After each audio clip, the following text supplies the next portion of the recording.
मैं डॉक्टर राधा माली, घंटी आधारित शिक्षिका, अर्थशास्त्र विभाग, जयलन कॉलेज चक्रधरपुर, कोल्हान विश्वविद्यालय से। आज का ये video UG semester 3 economics honours के विद्यार्थियों के लिए है। इंटरनेशनल इकोनॉमिक्स पेपर से रिलेटेड है।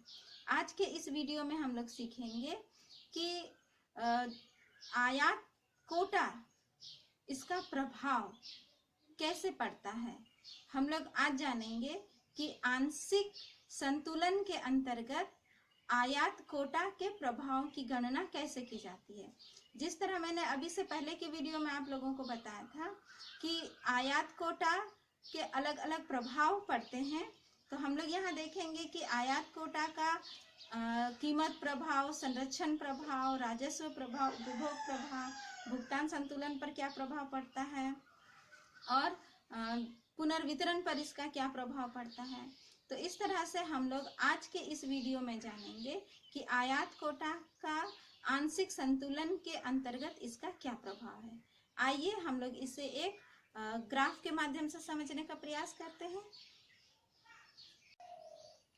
यहाँ देखिए, हम लोग आयात कोटा के प्रभाव को जानने के लिए हम लोगों ने यहाँ पर एक रेखा चित्र हम लोग लिए हैं। यहाँ देखिए, ओ एक्स एक्सेस पर हम लोगों ने क्वांटिटी को दर्शाया है और ओ वाई एक्सेस पर हम लोगों ने प्राइस को दर्शाया है। यहाँ पर ये जो रेखा खींची गई है डी, ये क्या है? ये डिमांड रेखा है, घरेलू मांग वक्र है। और ये एस जो यहाँ पर है, ये घरेलू पूर्ति वक्र है। यहाँ और एक रेखा मैं खींच के रखी हूँ, देखिए यहाँ पर ये पी बी रेखा जो दिख रही है आपको, ये जो है ये विदेशी पूर्ति की रेखा है। तो पी बी विदेशी पूर्ति की रेखा है। अब हम लोग क्या देख रहे हैं कि मुक्त व्यापार के अंतर्गत जो वस्तु का जो मांग है वो है OQ3। तो यहाँ पर विदेशी पूर्ति की रेखा पी बी और ये घरेलू मांग की रेखा डी को ये बी बिंदु पर स्पर्श करती है। तो बी बिंदु पर हम लोग देख रहे हैं कि वस्तु की मांग कितना है? OQ3। और हमारी घरेलू पूर्ति जो है वो घरेलू पूर्ति यहाँ पर है, ए बिंदु पर है, सप्लाई के ए बिंदु पर है। हमारी घरेलू पूर्ति OQ है। तो घरेलू पूर्ति OQ और मांग जो है वो OQ3 है। तो यहाँ Q3 मात्रा का गैप क्रिएट हो रहा है। ये Q3 मात्रा का आयात किया जाता है। आयात द्वारा यहाँ पर इसकी मांग की पूर्ति की जाती है। तो अब हम लोग यहाँ देखेंगे कि आयात कोटा लगाने से कीमत प्रभाव क्या पड़ता है, क्योंकि हम लोग यहाँ पर आंशिक संतुलन विश्लेषण के अंतर्गत आयात कोटा के प्रभाव की बात कर रहे हैं। इसको आपको ध्यान में रखना। तो हम लोग उन कीमत प्रभाव को देखते हैं। कीमत प्रभाव कैसे पड़ता है। अब हम लोग यहाँ मान लेते हैं कि सरकार जो है वो आयात का कोटा तय कर देती है। चलिए हम इसके लिए हम क्वांटिटी हम खींच ले रहे हैं। आयात कोटा का जो क्वांटिटी है,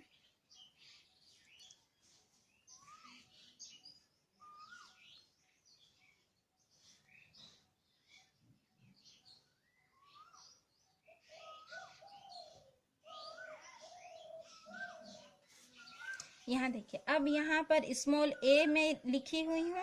यहाँ स्मॉल ए, ये पॉइंट स्मॉल ए, और यहाँ पर जो है ये स्मॉल बी पॉइंट है। यहाँ पर Q1 क्वांटिटी और यहाँ पर Q2 क्वांटिटी है। अब सरकार क्या करे, यहाँ आयात कोटा निर्धारित करती है। Q1 Q2 इतना ही आयात किया जा सकता है। ये कोटा सरकार ने फिक्स कर दिया। अब इतना ही आयात किया जाएगा, तब क्या होगा? देखिए, घरेलू पूर्ति में यहाँ पर वृद्धि हो रही है,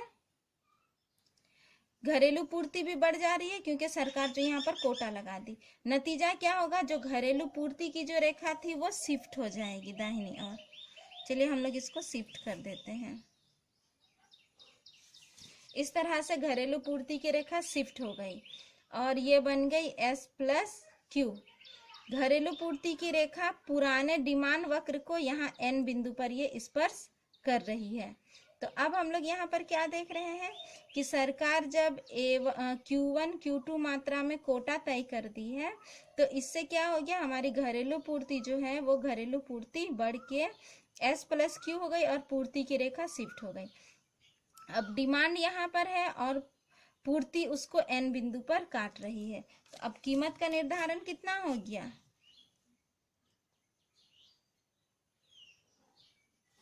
देखिए कीमत का निर्धारण पहले ओपी था, अभी P1 हो गया और यहाँ हम लोग M बिंदु लगा रहे हैं।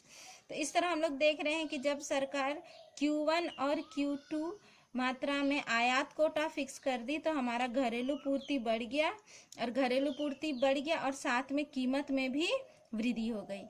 अब यहाँ देखिए, अब घरेलू पूर्ति जो है हमारा यहाँ कीमत को M बिंदु पर काट रहा है, क्योंकि कीमत में वृद्धि हो गई। पहले OP कीमत थी तो वो A पर था, अब OP1 कीमत हो गई तो वो M पर पहुंच गया, क्योंकि कीमत में वृद्धि होने से घरेलू पूर्ति में भी वृद्धि हुई है। देखिए पहले घरेलू पूर्ति OQ था, अब घरेलू पूर्ति OQ1 हो गई है, यानी कि कीमत वृद्धि के चलते ये Q1 मात्रा जो है ये बढ़ गई है। तो यहाँ हम लोग आयात कोटा का कीमत प्रभाव क्या देख रहे हैं कि जब सरकार आयात कोटा लगाती है तो कीमत में वृद्धि हो जाती है। तो यहाँ पर कीमत में कितना वृद्धि हो गया, P1। तो ये कीमत प्रभाव हो जाएगा। कीमत प्रभाव क्या हो जाएगा,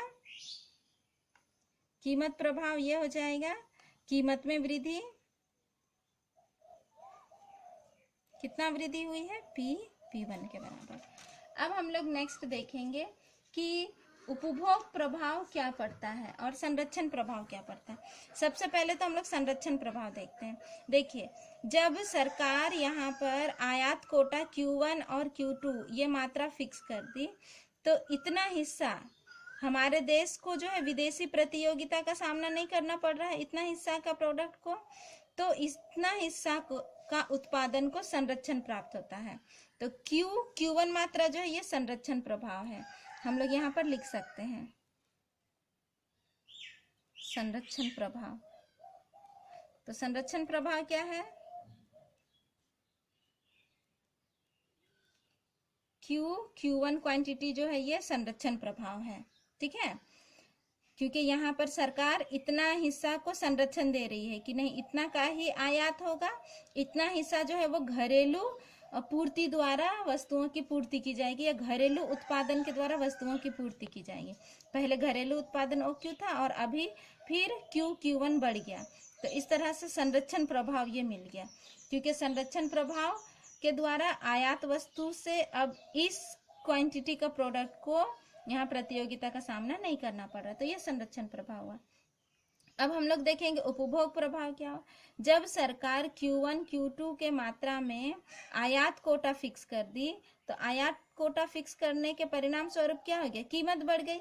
हम लोगों ने देखा कीमत P से बढ़ के P1 हो गया, तो कीमत बढ़ गई।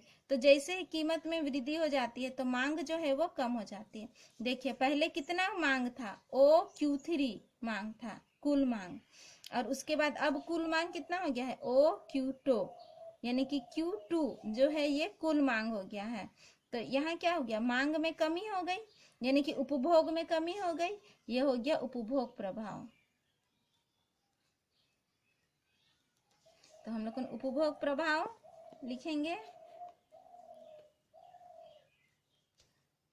Q2 और Q3, ये हो गया हमारा उपभोग प्रभाव, क्योंकि कीमत में वृद्धि होने के चलते उपभोग में कमी हो गई है और आयात की मात्रा कम हो गई है। नेक्स्ट हम लोग देखेंगे कि राजस्व प्रभाव। राजस्व प्रभाव कितना होता है, यहाँ पर जब सरकार आयात कोटा फिक्स करती है तो उसका राजस्व प्रभाव कितना होगा। देखिए सरकार आयात कोटा के वजह से कीमत में वृद्धि P1 हो गई है, और कितना मात्रा का आयात किया जा रहा है, कोटा कितना का फिक्स है, Q1 और Q2 का। तो राजस्व प्रभाव ये हो जाएगा MaB या AMNB, हम लोग यहाँ लिख रहे हैं राजस्व प्रभाव, AMNB, यहाँ पर ये राजस्व प्रभाव हो गया। तो हम लोगों ने यहाँ पर राजस्व प्रभाव को भी देख लिया। अब हम लोग देखेंगे कि पुनर्वितरण पर प्रभाव क्या होता है। जब भी कीमतों में वृद्धि होती है तो उत्पादकों को लाभ होता है।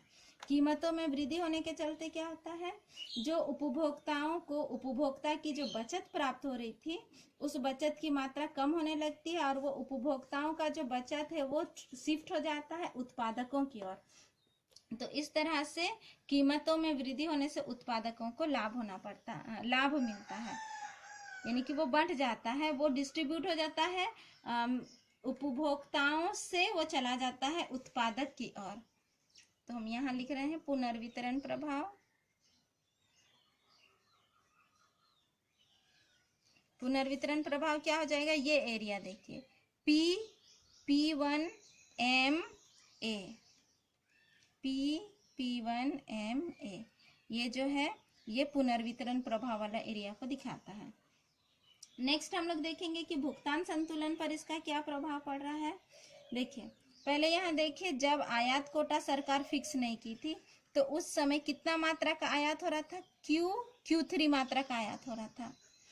तो जब Q3 मात्रा का आयात हो रहा था तो उस समय भुगतान के लिए सरकार को कितना पे करना पड़ रहा था, QA-B-Q3, इतना बड़ा एरिया सोच लीजिए सरकार को विदेशी विनिमय की जरूरत पड़ रही थी, और ये Q3 मात्रा के बदले में सरकार को इतना ज्यादा रुपया देना पड़ रहा था।